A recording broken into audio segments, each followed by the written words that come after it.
ನರಸೀಪುರದಲ್ಲಿ ಕ್ರೀಡಾಂಗಣ ನಿರ್ಮಾಣ ವಿಚಾರಕ್ಕೆ ಸಂಬಂಧಿಸಿದಂತೆ ಕೆಎಸ್ಐಸಿ ಸಿಲ್ಕ್ ಕಾರ್ಖಾನೆ ಆವರಣದಲ್ಲಿ ಕ್ರೀಡಾಂಗಣ ನಿರ್ಮಾಣಕ್ಕೆ ಸರ್ಕಾರ ಸಿದ್ದತೆ ನಡೆಸಿದೆ. ಕೆಎಸ್ಐಸಿ ಕಾರ್ಖಾನೆ ಸಿಬ್ಬಂದಿಗಳು ಸಿಲ್ಕ್ ಫ್ಯಾಕ್ಟರಿ ಆವರಣದಲ್ಲಿ ಕ್ರೀಡಾಂಗಣ ನಿರ್ಮಾಣ ವಿರೋಧಿಸಿ ಪ್ರತಿಭಟನೆ ನಡೆಸಿದ್ದು, ನಾವೆಲ್ಲರೂ ಫ್ಯಾಕ್ಟರಿಯಲ್ಲಿ ಕೆಲಸ ಮಾಡುತ್ತಿದ್ದೇವೆ. ಈ ಫ್ಯಾಕ್ಟರಿ ನಂಬಿಕೊಂಡು ನೂರಾರು ಕುಟುಂಬ ಜೀವನ ಸಾಗಿಸುತ್ತಿವೆ. ಇಂತಹ ಜಾಗದಲ್ಲಿ ಕ್ರೀಡಾಂಗಣ ನಿರ್ಮಾಣ ಮಾಡುವುದು ಬೇಡ, ಬೇರೆ ಸ್ಥಳದಲ್ಲಿ ಬೇಕಿದ್ರೆ ಕ್ರೀಡಾಂಗಣ ಮಾಡಲಿ ಎಂದು ಕೆಎಸ್ಐಸಿ ಸಿಲ್ಕ್ ಸಿಬ್ಬಂದಿಗಳು ಒತ್ತಾಯಿಸಿದ್ದಾರೆ. ಆಡಳಿತ ಇಲಾಖೆ ವತಿಯಿಂದ ಯುವಜನ ಕ್ರೀಡಾ ಇಲಾಖೆಗೆ ಸ್ಥಳ ಹಸ್ತಾಂತರವಾಗಿದ್ದು, ಯುವಜನ ಕ್ರೀಡಾ ಇಲಾಖೆಯ Bhaskar Nayak, Jayaprakash, tahsildar Suresh Achar, police inspector Dhananjay, RI Mahender, KSIC silk factory ಸಿಬ್ಬಂದಿ ಮತ್ತು ಕಾರ್ಮಿಕರು ಇದ್ದರು. ಪಡೆದರು. ನಂತರ ಬಿಎಸ್ಸಿ ಅಗ್ರಿಕಲ್ಚರ್ ಪದವಿ ಪಡೆದು ನಿರೀಕ್ಷಿತ ಬಹಳ ಕಾಲದ ಕನಸಾಗಿರ್ತಕ್ಕಂಥ ತಾಲೂಕು ಕ್ರೀಡಾಂಗಣಕ್ಕಾಗಿ ಇವತ್ತು ಈ ಒಂದು ಜಾಗದಲ್ಲಿ ಏನು ಕ್ರೀಡಾ ಇಲಾಖೆಗೆ ಸರ್ಕಾರದಿಂದ ಹಸ್ತಾಂತರ ಆಗಿತ್ತು, ಆ ಜಮೀನನ್ನು ಹದ್ಬಸ್ತ್ ಮಾಡಿ ಗುರುತನ್ನು ಹಾಕೋದ್ರ ಮುಖಾಂತರ ಕಾಮಗಾರಿ ಪ್ರಾರಂಭ ಮಾಡಿರ್ತಾರೆ. ಈ ಸಂಬಂಧ ಕಂದಾಯ ಇಲಾಖೆಯಿಂದ ತಾಲೂಕು ಸರ್ವೇಯರ್ನ ಕರ್ಕೊಬಂದು ಏನು ನಮಗೆ ಕ್ರೀಡಾ ಇಲಾಖೆಗೆ ಹಸ್ತಾಂತರ ಆಗಿತ್ತು 5 ಎಕರೆ ಜಮೀನು, ಅದನ್ನು ಗುರುತು ಮಾಡಿ ನಾವು ಗುರುತಿನ ಕಲ್ಲುಗಳನ್ನು ಹಾಕಿದ್ದೀವಿ. ಸೊ ಈ ಮೂಲಕ ಅವ್ರಿಗೆ ಈ ಜಮೀನನ್ನು ಕ್ರೀಡಾ ಇಲಾಖೆಗೆ ಹಸ್ತಾಂತರ ಮಾಡ್ತಾ ಇದ್ದೀವಿ. ಎಕರೆ ಕೇಳಿದ್ರು 5 ಎಕರೆನ ನಾವು RTC ಮಾಡ್ಕೊಟ್ಟಿದ್ದೀವಿ. ಮೂಲತಃ ಇದು ರೇಷ್ಮೆ ಇಲಾಖೆಗೆ ಸೇರಿದಂಥ ಜಾಗ. ರೇಷ್ಮೆ ಇಲಾಖೆಯಿಂದ ಕ್ರೀಡಾ ಇಲಾಖೆಗೆ ವರ್ಗಾವಣೆ ಆಗಿದೆ. ಸೊ ಅವರ ಆದೇಶದ ಮೇರೆಗೆ ನಾವು RTCಯನ್ನು ಮಾಡಿ ಹದ್ಬಸ್ತ್ ಮಾಡಿ ಇವತ್ತು ಹ್ಯಾಂಡ್ ಓವರ್ ಮಾಡ್ತಾ ಇದ್ದೇವೆ.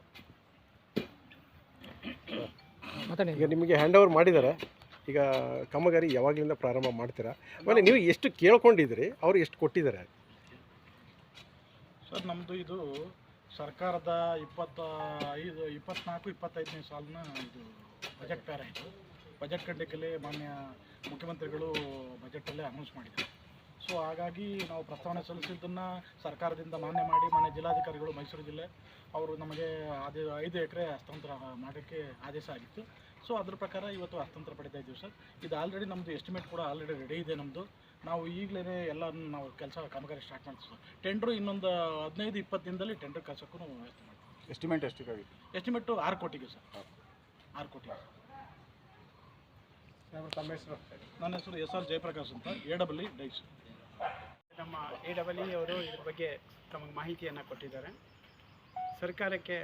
ಸರ್ಕಾರದಿಂದ ಕ್ರೀಡಾ ಇಲಾಖೆಗೆ 5 ಎಕರೆ ಮಂಜೂರಾಗಿದೆ. ನಾವು ಈ ದಿವಸ ಅದನ್ನು ಹಸ್ತಾಂತರ ಪ್ರಕ್ರಿಯೆಯನ್ನು ನಾವು ಮುಗಿಸ್ಕೊತಾ ಇದ್ವಿ. ಕೆಲಸವನ್ನು ನಾವು ಮುಂದಿನ ದಿನಗಳಲ್ಲಿ, ಅಂದರೆ ಇನ್ನು 2-3 ದಿನಗಳಲ್ಲೇ ನಾವು ಪ್ರಾರಂಭ ಮಾಡ್ತಾಯಿದ್ವಿ. ನಾವು ತಹಸೀಲ್ದಾರ್ ಅವರು ಬಹು ದಿನಗಳಂತ ನಿರೀಕ್ಷೆ ಇರ್ತಕ್ಕಂಥ ಕ್ರೀಡಾಂಗಣಕ್ಕೆ ನಮಗೆ ಎಲ್ಲ ರೀತಿಯ ಸಲಹೆಯನ್ನು ಮತ್ತು ಸಹಕಾರವನ್ನು ಕೊಟ್ಟಿದ್ದಾರೆ. ಅವರು ಇವತ್ತು ನಮ್ಮ ಸುಪರ್ದಿಗೆ ಕೊಡ್ತಾ ಇದ್ದಾರೆ. ನಾನು ಮತ್ತು ನಮ್ಮ ಇಂಜಿನಿಯರ್ ಹೆಡ್ ಆಫೀಸಿನಿಂದ ಬಂದು ನಾವು ಇದನ್ನು ಸುಪರ್ದಿ ತಗೊಳ್ತಾ ಇದ್ದೀವಿ. ಒಂದು ಎಷ್ಟು ದಿನದಲ್ಲಿ ಮುಗಿಬೋದು ಕಾಮಗಾರಿ? ಈಗಾಗಲೇ ನಮ್ಗೆ ಗೊತ್ತಿರೋಂಗೆ ಲಾಸ್ಟ್ ಬಡ್ಜೆಟ್ನಲ್ಲಿ ಆಗಿರೋದು ಇದು. ನಮಗೆ ಇನ್ನೊಂದು 15 ದಿವಸದಲ್ಲಿ ನಾವು ಈ ಟೆಂಡರ್ ಪ್ರಕ್ರಿಯೆಗಳನ್ನು ನಾವು ಪ್ರಾರಂಭ ಮಾಡುವಂಥದ್ದು. ಮತ್ತು ಅತಿ ಶೀಘ್ರದಲ್ಲಿ, ಯಾಕೆಂದರೆ ಲಾಸ್ಟ್ ಇಯರ್ ಬಡ್ಜೆಟ್ನಲ್ಲಿ ನಮಗೆ ಆಗಿರೋದ್ರಿಂದ ನಾವು ಈ ಫೈನಾನ್ಷಿಯಲ್ ಇಯರ್ ಇಂಡಸ್ಟ್ರಿಗೆ ನಾವು ಇಲ್ಲಿ ಕೆಲಸ ಕಾರ್ಯಕ್ರಮಗಳನ್ನು ಪ್ರಾರಂಭ. ಈಗಾಗಲೇ ಪರಿಸರ ಪ್ರೇಮಿಗಳು ಏನೋ ಇಲ್ಲಿ ಮರ ಕಡಿ ಅದ್ರ ಬಗ್ಗೆ ಇಲ್ಲಿ ತಾವೇ ಸ್ವತಃ ನೋಡ್ತಾ ಇದ್ದೀರಿ. ನಾವೊಂದು ಕ್ರೀಡಾಂಗಣ ನಿರ್ಮಾಣ ಮಾಡಬೇಕಾದ್ರೆ ನಾವು ಎಲ್ಲ ಅಂಶಗಳನ್ನು ಕೂಡ ಕನ್ಸಿಡರ್ ಮಾಡಿರ್ತೀವಿ. ಇಲ್ಲಿರೋ ಮರಗಳನ್ನು, ಗಿಡಗಳನ್ನು ಮತ್ತು ಈ ಸ್ಥಳವನ್ನು ತಾವು ಕೂಡ ಪರಿಶೀಲನೆ ಮಾಡ್ಬೋದು. ಯಾವುದೇ ಕ್ರೀಡಾಂಗಣ ಎಷ್ಟು ಸಾಧ್ಯನೋ ಅಷ್ಟು ಮರಗಳನ್ನು ಉಳಿಸ್ಕೊತೀವಿ. ಮತ್ತು ನಾವು ಒಂದು ಕ್ರೀಡಾಂಗಣ ನಿರ್ಮಾಣ ಅಂದರೆ ಮರಗಳನ್ನು ಕಡಿದು ಬಿಡೋದು ಅಂತಲ್ಲ. ತಾವು ನೋಡ್ತಾ ಇದ್ದೀರಿ, ಮಧ್ಯದಲ್ಲಿ ಸಾಕಷ್ಟು ಗ್ಯಾಪ್ ಪ್ರದೇಶ ಇದೆ. ನಾವು ಅಲ್ಲಿ ಕ್ರೀಡಾ ಅಂಕಣಗಳನ್ನು ನಿರ್ಮಾಣ ಮಾಡ್ತೀವಿ. 5 ಎಕರೆ ಸಾಕಾಗುತ್ತೆ ಕ್ರೀಡಾಂಗಣವೇ ಇಲ್ಲದೆ ಹೋದಂಥ ಪ್ರದೇಶದಲ್ಲಿ ನಾವು 5 ಎಕರೆಯನ್ನು ನಾವು ತರ್ತಾ ಇರೋದೇ ಭಾಳ ಕಷ್ಟದ ಕೆಲಸ ಆಗಿತ್ತು. ಅಂಥದ್ರಲ್ಲಿ ಮಾನ್ಯ ಮುಖ್ಯಮಂತ್ರಿಗಳು ಮತ್ತು ಜಿಲ್ಲಾ ಉಸ್ತುವಾರಿ ಸಚಿವರು, ಮಾನ್ಯ ಲೋಕಸಭಾ ಸದಸ್ಯರು ಮತ್ತು ನಮ್ಮ ಯತೀಂದ್ರ ಸರ್ ಇವರೆಲ್ಲ ಒತ್ತಾಸೆ ಮೇರೆಗೆ ನಮಗೆ ಇವತ್ತು ಈ ಹಂತಕ್ಕೆ ಬಂದಿದೆ.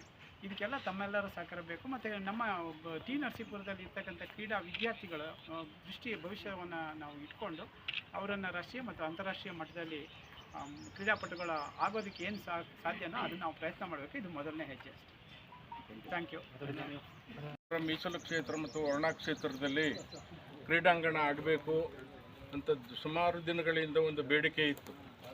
ಇವತ್ತು 4 ಜನ ಮಾನ್ಯರು ಸೇರಿ ಈ ಕ್ರೀಡಾಂಗಣವನ್ನು ಬಲು ಜರೂರಾಗಿ ಮಾಡಬೇಕು ಅಂತ ತಹಸೀಲ್ದಾರ್ರವರಿಗೆ ಆದೇಶ ಮಾಡಿದರು.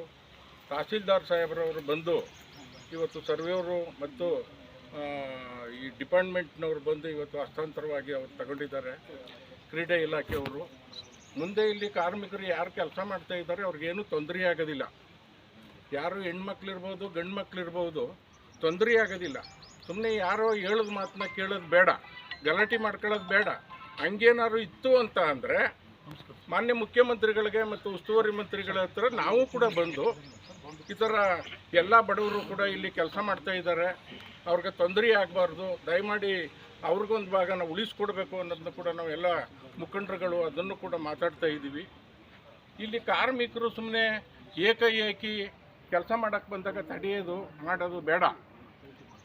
ಅವ್ರಿಗೆ ತೊಂದರೆ ಆದಾಗ ನಮಗೂ ತೊಂದರೆ ಆದಂಗೆ ಆಗುತ್ತೆ. ಇವತ್ತು ವಾಕ್ ಮಾಡಬೇಕಾದ್ರೆ ಇಲ್ಲಿಂದ ಬನ್ನಳ್ಳಿ ಉಂಡಿ ಗಂಟೆ ಹೋಗಬೇಕು ಜನರು, ವಯಸ್ಸಾದವರು, ಹೆಣ್ಣು ಮಕ್ಕಳು ಎಲ್ಲರೂ ಹೋಗಿ ಇವತ್ತು ರೋಡ್ನಲ್ಲಿ ಬಿದ್ದಿರೋ ಅಂಥದ್ದು ಬೇಕಾದಷ್ಟು ಆಗಿದೆ. ಆದ್ದರಿಂದ ಮಾನ್ಯ ಮುಖ್ಯಮಂತ್ರಿಗಳು, ಈ ರಾಜ್ಯದ ಮುಖ್ಯಮಂತ್ರಿಗಳು ಇಲ್ಲಿಗೆ ಕ್ರೀಡಾಂಗಣ ಕೊಟ್ಟಿದ್ದಾರಲ್ಲ, ಅದು ನಮ್ಮ ಒಂದು ಅದೃಷ್ಟ. ಆದ್ದರಿಂದ ದಯಮಾಡಿ ಏನು ಕಾರ್ಮಿಕರು ಇದ್ದೀರಿ ಯಾರು ಕೂಡ ಅದನ್ನು ತಡೆಯೋದು ಬೇಡ. ಏನು ಹಸ್ತಾಂತರ ಮಾಡಿದ್ದಾರೆ ಇವತ್ತು ಅವರು ನಾಳೆಯಿಂದ ಕೆಲಸ ಮಾಡಲಿ. ಯಾವಾಗಲೂ ಕೂಡ ನಮ್ಮ ಪೊಲೀಸ್ ಇಲಾಖೆಯವರು ಇರ್ಬೋದು, ಸರ್ಕಲ್ ಇನ್ಸ್ಪೆಕ್ಟರ್ ಇರ್ಬೋದು, ತಹಸೀಲ್ದಾರರು ಇರ್ಬೋದು, ಇಲ್ಲಿ ಬಂದು ದಿನನಿತ್ಯ ಅವರು ಇದು ಮಾಡೋಕ್ಕಾಗೋದಿಲ್ಲ. ಆಫೀಸ್ ಕೆಲಸಗಳು ಬೇಕಾದಷ್ಟು ಇರ್ತದೆ. ದಯಮಾಡಿ ಕ್ರೀಡೆ ಇಲಾಖೆಗೆ ಇವತ್ತು ಕೊಟ್ಟಿದ್ದಾರೆ. ಮಾನ್ಯ ಮುಖ್ಯಮಂತ್ರಿಗಳ ಕ್ಷೇತ್ರ ಇದು, ಮಾದೇವಪ್ಪನವ್ರ ಕ್ಷೇತ್ರ, ಯತೀಂದ್ರ ಸಾಹೇಬ್ರ ಕ್ಷೇತ್ರ, ಸುನೀಲ್ ಅವ್ರ ಕ್ಷೇತ್ರ. ಯಾರು ಕೂಡ ಬೇರೆ ರೀತಿ ಯೋಚನೆ ಮಾಡೋದು ಬೇಡ. ನಾವು ಎಲ್ಲರೂ ಸೇರಿ ಈ ಕಾರ್ಮಿಕರ ಜೊತೆ ನಾವು ಇರ್ತೀವಿ ಅಂತ ಈ ಸಂದರ್ಭದಲ್ಲಿ ನಾನು ಕೂಡ ಹೇಳ್ತೀನಿ. ಯಾಕಪ್ಪ ಅಂತ ಅಂದರೆ ಇಲ್ಲಿ ಬಂದಿರೋರೆಲ್ಲ ಬಡ ಹೆಣ್ಮಕ್ಳು ಗಂಡು ಮಕ್ಕಳು, ಅವ್ರಿಗೆಲ್ರಿಗೂ ಇಲ್ಲಿಂದ ಖಾಲಿ ಮಾಡಿಬಿಡ್ತಾರೆ, ಇವ್ರು ಹೊಟ್ಟೋಗ್ಬೋದು ಅನ್ನೋದನ್ನು ಒಂದು ಊಹೆ ಸುಳ್ಳು ಹೇಳೋದನ್ನು ಬೇಡ. ಇಲ್ಲಿ ತಪ್ಪು ಸಂದೇಶ ಆಗೋದು ಬೇಡ. ಮಾನ್ಯ ಮುಖ್ಯಮಂತ್ರಿಗಳ ಹತ್ರ ಇಲ್ಲಿ ಯಾರು ಲೀಡರ್ಸ್ ಇದ್ದಾರೆ ಅವ್ರನ್ನ ಕರ್ಕೊಂಡೋಗಿ ನಾವೆಲ್ಲರೂ ಕೂಡ ಮಾತಾಡ್ತೀವಿ. ದಯಮಾಡಿ ಯಾರು ಕೂಡ ಅನ್ನತ ಭಾವಿಸ್ತೇನೆ ನಾಳೆಯಿಂದ ಕೆಲಸ ಮಾಡೋಕ್ಕೆ ಕೋಪ್ರೇಷನ್ ಕೊಡಬೇಕು ಅಂತ ಈ ಸಂದರ್ಭದಲ್ಲಿ ಹೇಳ್ತಾ ಕೈ ಮುಗಿದು ನಿಮ್ಮ ಎಲ್ರಿಗೂ